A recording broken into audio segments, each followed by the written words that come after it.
I'm stealing all Kevin's eggs. Don't mind if I do. This fencing. Oh, you see that? He would have stomped on these things. Precious little creatures. Some cringe boy. Burrow for himself in the dirt. Sitting on half of them. Stop pooping.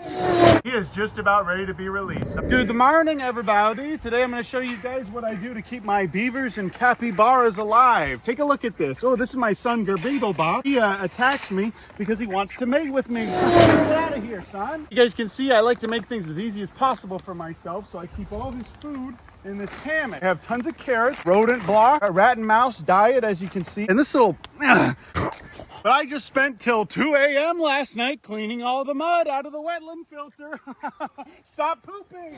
Oh, but every couple days I grab a bunch of willow saplings and sorghum and I give this little beaver boy some food. And he has constructed his own little lodge out of all the little sticks that we give him. But I'm gonna go ahead and give him this. That's right, guys. I like to make the water look like chocolate milk. I dye it to be this way. It has nothing to do with the fact that there's a beaver tearing up the underlayment. He actually took this shovel and moved it over here, and I think he's trying to make a lodge over here. But this is all nice food for the beaver, and I cleared all of this vegetation, so now it's finally flowing. Very nice. We also got a lot of rain last night, and that helps a ton too. And these are the last 2 whistling ducks we have left. And these are just the guys that were too smart for me to trap or too fast for me to catch. So I am just not going to be catching these guys, and they are going to be our 2 resident whistling ducks of like the 3 dozen that we rescued this year. But all right, everybody, because it's the middle of the day, Bevo is very eepy and tired. He's got all of this food to eat at night, and honestly midday he won't leave me alone. After that I feed my son Patwick and then all the kangaroos right here. And I think the majority of them are hanging out in the eagle flight pen. I'll show you guys that in a sec. But look at this, you guys. All the cappies can fit through the little squares in this fencing, and because of that they just free roam around the property at all times. This is another time where I start to realize, oh, maybe Homelander passing away from some freak accident was ultimately a huge blessing for us, because he would have stomped on these things in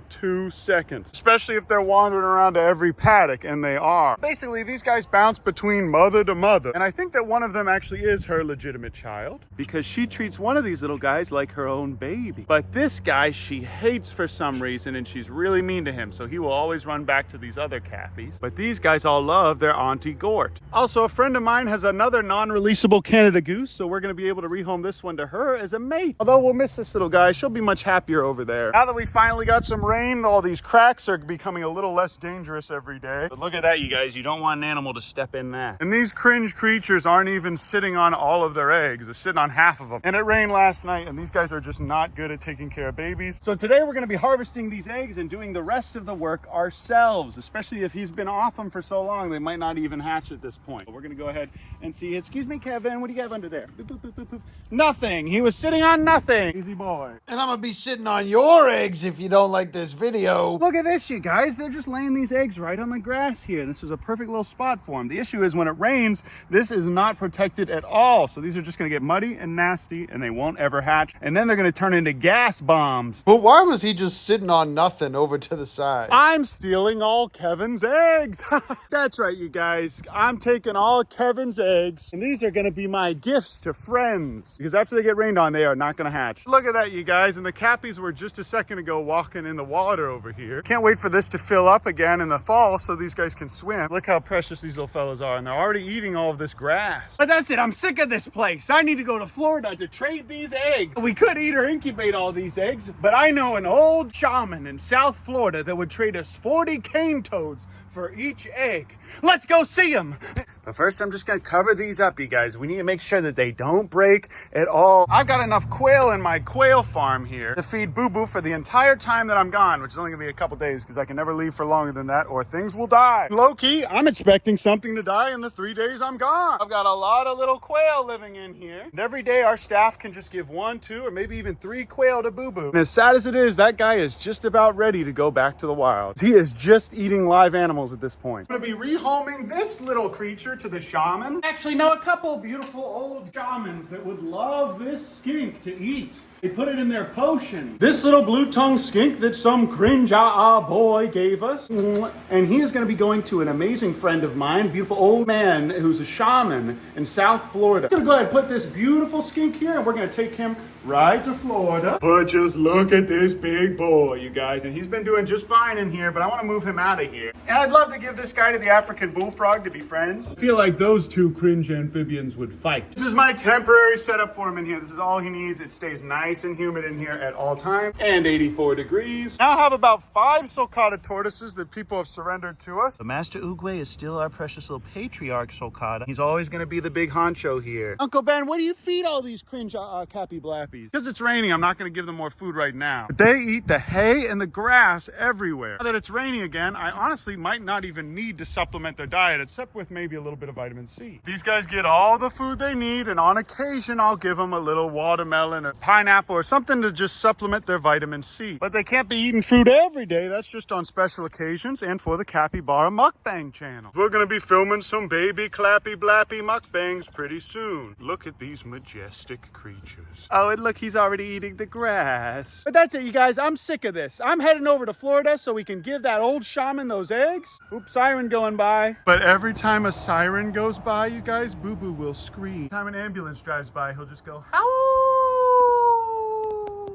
And Piccolo, our little iguana surrender, has this whole flight pen to hang out in, swim around, eat all the fruit he needs. But now that Boo Boo is older, it's the fall, and he's proven to us that he can hunt very, very well. And you guys can see videos of that on the Patreon if you want. And he is just about ready to be released. I've seen him on their own at this age. But this whole room stays a nice, cool 80 degrees. I've got crystal clear water in here, and I'm going to put some loaches in here for him to eat pretty soon. But he made a little burrow for himself in the dirt and the moss here. I don't know why he's not eating this though. These cringe creatures still live on my porch, and now they get lots of nice sun. And half the time I can't even see the prairie dogs because they hide in here. Oh my goodness, look at that little fella. You see how they're so much happier in here now, you guys? They have all kinds of places to burrow and be cute. And all of this stuff is food for them. I'm actually going to go ahead and give those mice to this little guy because he hasn't eaten in a little while. Also, just look how precious this man is. This isn't a bad setup for him. Oh, wow, look at that beautiful creature. This one was surrendered to us because she's been known to bite. But we don't like to mess around with her too much. But she lives in here very comfortably with another beautiful creature in there. Oh, I'm about to make a name for myself with this one. I'm here in Louisiana, you guys. Take a look at this. Speaking of which, I got my first ever ticket in Louisiana. I got a speeding ticket because I was breaking the law. Basically, Highway 10 is just this cringe bridge for like several hours driving through the bayou. And there's a huge gator over there in the water. We're here in Homestead, Florida, where all these invasive cringe cane toads are. Today, we're going to be rescuing them and the state of Florida from this invasive species. Well, I caught these invasive boys in the act. Don't mind if I do.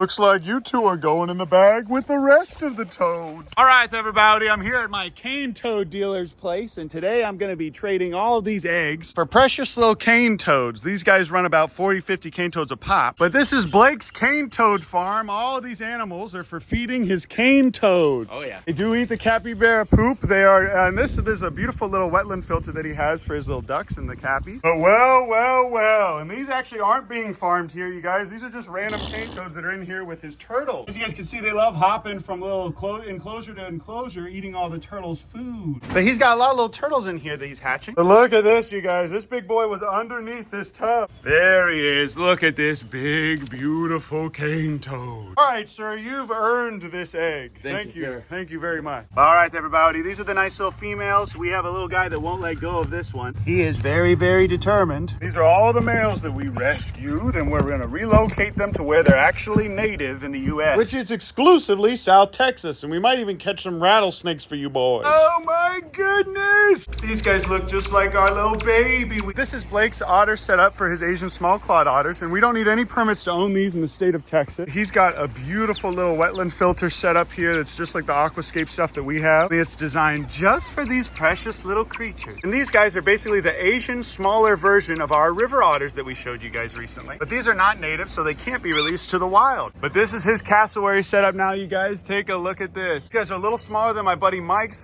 he's about 20 minutes away from us in Waco. These guys should be a lot friendlier because Blake raised them from the time they were chicks. But look at this, you guys. This is them eating all the fruit. They need to eat a lot of fruit if they're gonna stay healthy. They're not really liking Ben today. That's a big female right there. See how she's trying to size us? And the females are the ones that'll kill you guys, just like emus, only these guys could kill you a lot quicker than the emus could. And they could jump up and kick you right in the freaking neck. And even though these guys are considered the most dangerous bird, only 2 people have died in the last century from them. These are quite literally the closest thing to dinosaurs, other than maybe crocodilian and Komodo dragons, but honestly, I think dinosaurs looked a bit more like this than those. Yeah, they even have scales on their legs and a huge dinosaur raptor-looking claw there. And she did not feel very comfortable with me standing that close. That claw is specifically for defending themselves and their eggs. Every day that girl gets a little bit closer to being a lot more dangerous, and they have nice 9-gauge wire here, and there's no way they could kick through this fencing. Oh, you see that, you guys? She's getting to that age as a female. What's really cool is these cassowaries are from Indonesia, New Guinea, and he has a lot of the native flora that's in Indonesia, and we showed you guys that a little while ago. Guava plants, papaya, bamboo, I'm pretty sure is from Southeast Asia. And they're planting more guava trees, and this is all gonna be an extension to that enclosure for when they get a bit bigger, and also for when they need to be safer. So when Blake wants to open this up and let them out here so that he can do the chores in there, he can. Check this out, you guys. This is my favorite thing about Blake's setup. This is one of the nicest aviaries I've ever seen that's just in someone's backyard. They have another beautiful pond here with a wetland filter and natural fruit for all the birds to eat. But look at this setup, and he's got a big net hanging out over everything so all the birds stay in here, and so the hawks and other things don't come in and kill his birds. Every time I come here, I'm just amazed at how well they've put this thing together. Look at this, you guys. This is his fish tank setup, and when I came here last, this was all under construction, and now it looks just gorgeous.